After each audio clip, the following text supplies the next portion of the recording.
Fala pessoal, beleza? Sejam muito bem-vindos ao canal de resenhas dos Perdidos no Tempo. E hoje o nosso assunto vai ser RPG. A gente vai continuar aqui na nossa caravana explorando o VG, Pradarias Ultravioletas e a Cidade Negra, RPG da Retropunk, que a gente está explorando aqui capítulo a capítulo, detalhando o que for mais importante do cenário, do sistema, para vocês terem uma ideia geral de qual é a pegada desse jogo, beleza? Quem está chegando agora não tem problema, tem a nossa playlist aqui exclusiva do VG, que concentra todos os nossos vídeos sobre o assunto, para você acompanhar com calma e depois seguir viagem junto com a gente. Bom, vamos lá, pessoal. O nosso assunto de hoje vai ser morte e Hakaba no UVG. Quem está acompanhando a série desde o início, quem está ligado no movimento, eu recordo de ter falado em algum vídeo anterior que a morte ela não é definitiva aqui no UVG. Os personagens podem ser ressuscitados, podem voltar à vida, por assim dizer, né? E aí você pode estar pensando, tá, grandes coisas, já vi isso em diversos outros RPGs. Beleza, mas aqui no VG a pegada é diferente. A maneira como isso é tratado e explicado em regras, as regras da maneira do VG, né? Aquele tipo de jogo mais solto, muita coisa aleatória, mas eu acho que forma um conjunto interessante e diferente do que a gente está acostumado a ver nos outros jogos. Então eu vou começar lendo aquele trechinho inicial, né, que já vai dando uma dica pra gente mais ou menos de como é que a coisa funciona. Então olha só. Você deve ter notado que a totalidade de uma criatura senciente nas terras arco-íris é dividida em uma tríade de corpo, Ra, alma, Ka, e personalidade, Ba, o Hakaba, que eu falei no início, né, se é que a pronúncia está correta, enfim. Como curiosidade, essa ideia vem de uma leitura bem simplória e preguiçosa dos conceitos do Egito Antigo de sujeito, como nos textos dos sarcófagos e no livro dos mortos. Então essa é a inspiração que o Luca usou para trazer essa forma, né, de dividir o personagem numa tríade. Né? Então ele se inspirou lá nos mitos do Egito Antigo e adaptou isso para o VG. Será que funcionou? Será que não funcionou? Vamos continuar explorando aí. Então, trazendo esses conceitos, né, do Hakaba para o RPG, como é que ele organizou isso? Olha só. Em um RPG de fantasia, esses conceitos, né, significa problemas para mortos, desmortos e ressuscitados. Em termos de jogo, o Hakaba é atrelado a 3 atributos. Então, o corpo, o Ra, corresponde à resistência. A alma, o Ka, corresponde à aura. E a personalidade, o Ba, está atrelado ao carisma. Então, essa ideia da tríade, né, que compõe o ser humano, vamos colocar assim, está atrelado aqui em termos de jogo a esses 3 atributos. Mas isso não vai ficar só na explicação mecânica, não. Olha lá. Em termos metafísicos, a alma provê a chama da consciência. A personalidade, a direção única da consciência, e o corpo é o veículo. Vamos lá, pessoal. Você pode estar pensando o que tem a ver toda essa misturada aí de tríade e tudo mais, associação com atributo. Isso é só para dizer que o cara pesquisou lá o livro dos mortos e se inspirou no Egito Antigo? Não. Isso vai ter um reflexo direto na questão da mecânica do jogo e da ressurreição. Tá? Como é que isso está organizado, mais ou menos?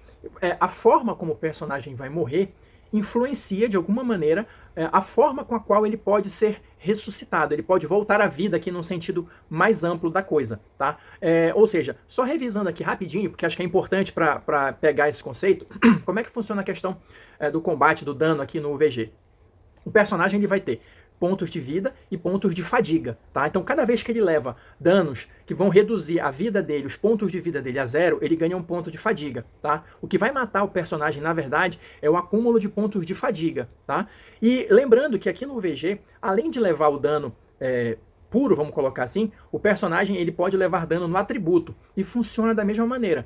Se um atributo for reduzido a 0, tá? O personagem também ganha ponto de fadiga. Então, trocando em miúdos é isso. Levar dano em pontos de vida que leve a 0, ou levar dano em atributo que leve a 0, o personagem ganha pontos de fadiga, e acumulando uma determinada quantia de pontos de fadiga, o personagem de fato irá morrer.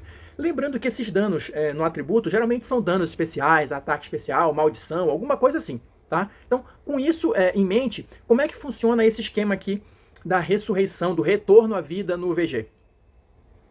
Para exemplificar para vocês como é que funciona isso, eu vou pegar aqui o auxílio do livro. Olha só, se o herói ele morre em detrimento de ferimentos comuns, de uma arma normal, tranquilo, ele vira um corpo, né? Ele vira uma casca ali e tal, que pode ser reanimado, segundo a ideia que a gente tem no nosso imaginário, tá?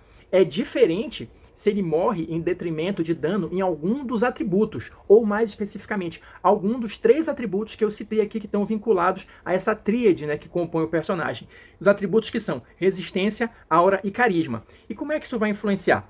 Olha só, se o herói morre por conta de uma maldição, ou seja, alguma coisa que afete o atributo aura dele, ele deixa um corpo perfeito, facilmente reanimado como um golem de carne, tá? Também chamado de zumbi, quando na verdade é um autômato sem alma. Ou seja, se ele morre em detrimento de um ferimento causado no atributo aura dele, ele automaticamente pode ser reanimado como um golem. É diferente de um herói que morre quando a sua personalidade for destruída. Se ele ficar sem carisma, a Dia de corpo e alma continua fisicamente viva, mas completamente maleável, parecido com o conceito haitiano de zumbi. Ou seja, o que eu estou tentando colocar aqui para vocês é o seguinte: a maneira como o personagem morre influencia na maneira como ele pode voltar à vida, no sentido mais amplo aqui, levando em consideração o que ele perdeu. Ele perdeu o corpo, ele perdeu a alma, ele perdeu a personalidade. Então essa tríade, ela vai fazer toda a diferença na hora de você ver a forma com a qual o seu personagem pode voltar à vida. E o livro vai trazer aqui uma tabelinha, olha, para facilitar. Então aqui, só para exemplificar, um humano normal, um animal, ele tem as 3 partes, né, da tríade. Então, por exemplo, um fantasma, ele vai ter só a personalidade. Um zumbi no estilo voodoo vai ter só o corpo e a alma, né? Um demônio vai ter só a alma e a personalidade, entendeu? Então, dependendo de como o personagem morreu, dependendo de qual atributo foi eliminado dele, vamos colocar dessa maneira, ele só pode voltar à vida numa determinada forma, segundo está aqui nessa tabela. Tá, beleza. Já sei que o meu personagem só pode voltar de um determinado jeito que está vinculado ali de alguma maneira com a forma que ele morreu. Agora, como é que eu vou fazer de fato para trazer o personagem de volta? Primeiro, como a gente tem no nosso imaginário assim de jogador de RPG, você precisa de um ritual específico, de magias específicas para trazer os personagens de volta, tá?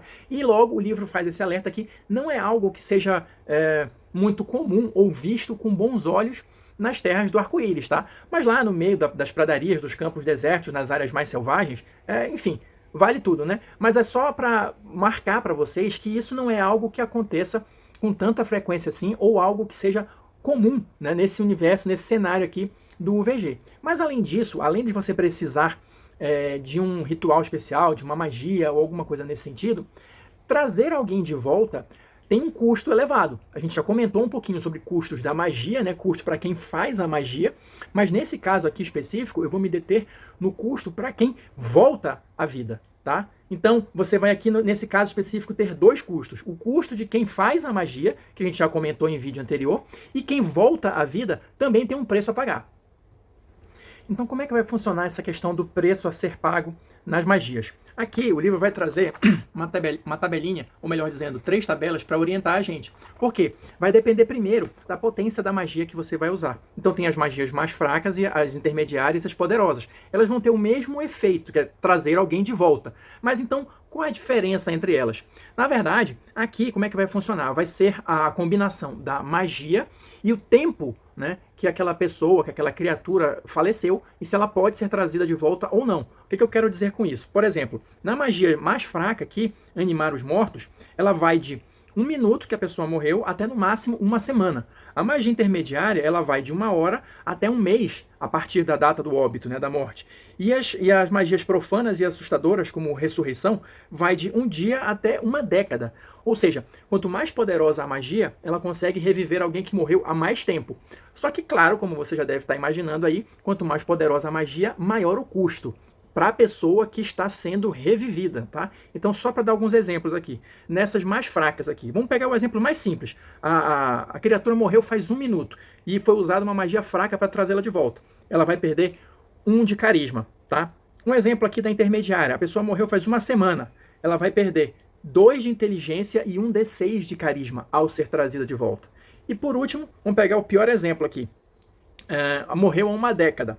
A pessoa que está sendo revivida vai perder 1 D6 de força, resistência e carisma e carrega 5 marcas do Deus Roto. Epa, peraí, o que é isso? O que são essas marcas do Deus Roto?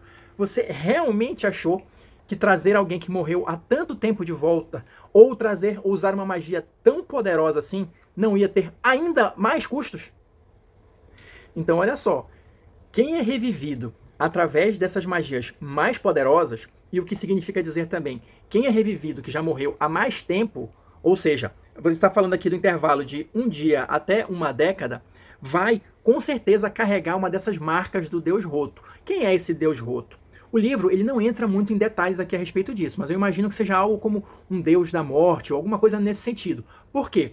Essas marcas do Deus Roto nada mais são do que uma espécie de doença, ou seja, a pessoa, a criatura, o personagem vai ser revivido, mas ele vai carregar consigo uma doença, tá? Que não tem cura e é altamente contagiosa. E aqui é aquele momento que você se pergunta se realmente vale a pena trazer um personagem de volta, tá? Mas a gente vai comentar um pouquinho mais sobre isso mais na frente do vídeo. Só pra gente fechar aqui e ter uma ideia, eu disse aqui no meu exemplo que a pessoa, além de perder todos aqueles atributos, ela vai carregar 5 marcas do Deus Roto. Então, só para vocês terem uma ideia, o livro traz aqui, são 7 marcas do Deus. Então, só para vocês terem uma noção aqui. O leite azeda com o toque do marcado, cães e gatos sentem repulsa, plantas murcham devagar e ficam condenadas, vermes crescem sob seus pés e pele, pestilência está no hálito do marcado, a pestilência é a doença, né, propriamente dita. Seus olhos são brancos, mas ainda veem, e seu toque é amaldiçoado. Objetos inanimados envelhecem e se deterioram na presença do marcado. Ou seja, essas marcas mais severas, a pestilência, o toque amaldiçoado, é o que vai espalhar de fato essa doença. Ou seja, aqueles que retornaram com marcas mais leves, vamos dizer assim, até conseguem ter uma vida relativamente normal, sofrendo essas consequências, mas não espalham a doença. Agora, quem volta com a pestilência e com a maldição, o toque amaldiçoado, aí vai espalhar com certeza a doença do Deus Roto. Então, para a gente fechar aqui esse capítulo, a gente tem a seção aqui Melhor que Morrer, que vai justamente retomar aquilo que eu falei ainda agora, que será que vale a pena trazer o personagem de volta à vida? Porque normalmente a gente tem aquela ideia de que, entrou no combate, morreu, pode ser ressuscitado, dependendo do tipo de cenário, né, se tem magia para isso ou não. Só que a discussão que o livro traz aqui é que várias outras coisas podem acontecer com o seu personagem, especialmente num mundo tão maluco aqui quanto o do VG. Ele pode virar um fantasma, ele pode virar um golem, ele pode se aposentar, ele pode de fato morrer. Então essa é uma mecânica alternativa que você pode decidir testar ou não aí com o seu grupo. Mas como é que ela funciona? Segundo o livro coloca aqui, quando um herói chega a 0 de vida, ele ganha um nível de fadiga, e o jogador pode escolher o que acontece com o herói ou fazer um teste de carisma e deixar que o oráculo dos dados da morte decida. E aí ele vai trazer aqui uma tabela bem grande para você jogar, né, fazer o seu teste de carisma e comparar aqui o resultado.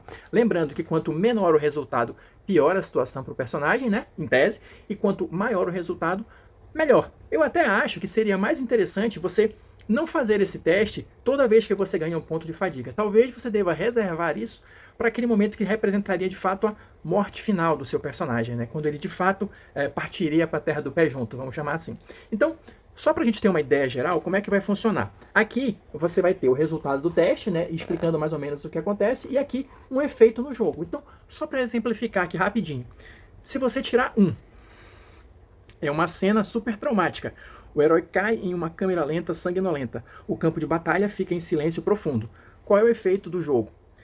Todos os aliados próximos perdem 1d6 de vida pelo trauma. Seguidores testam aura ou ficam abalados. E o melhor resultado possível é o 20/20, ou seja, você joga 20, joga outra vez e tira outro 20, que seria o revés super-heróico. O jogo vira a favor do herói e contra seus oponentes. Outros oponentes do lado do adversário ficam abalados. O herói e o inimigo trocam, né, os totais de vida entre si. O herói ganha vantagem em todas as rolagens pelo resto da batalha e ganha permanentemente uma habilidade especial de combate ou 1d6 mais 1 de vida. Os inimigos fazem teste de aura ou ficam abalados. Ou seja, são só 2 exemplos aqui para mostrar que tem um espaço muito grande aí de criatividade ou sorte, caso você decida usar essa regra, para definir o destino do personagem. E não necessariamente precisa ser somente a morte e a ressurreição, especialmente um tipo de ressurreição que pode dar tão errado quanto aqui no VG. Então é isso, pessoal, vou ficando por aqui, espero que vocês estejam curtindo aqui a nossa exploração, a nossa caravana do VG, tá? Quem assistiu o vídeo até agora, muito obrigado, deixa aí seu like, seu dislike, seus comentários, sempre importante para eu saber o que vocês estão pensando, o que vocês estão achando aqui do jogo, do cenário, beleza? Então, vou ficando por aqui e a gente se encontra na próxima resenha.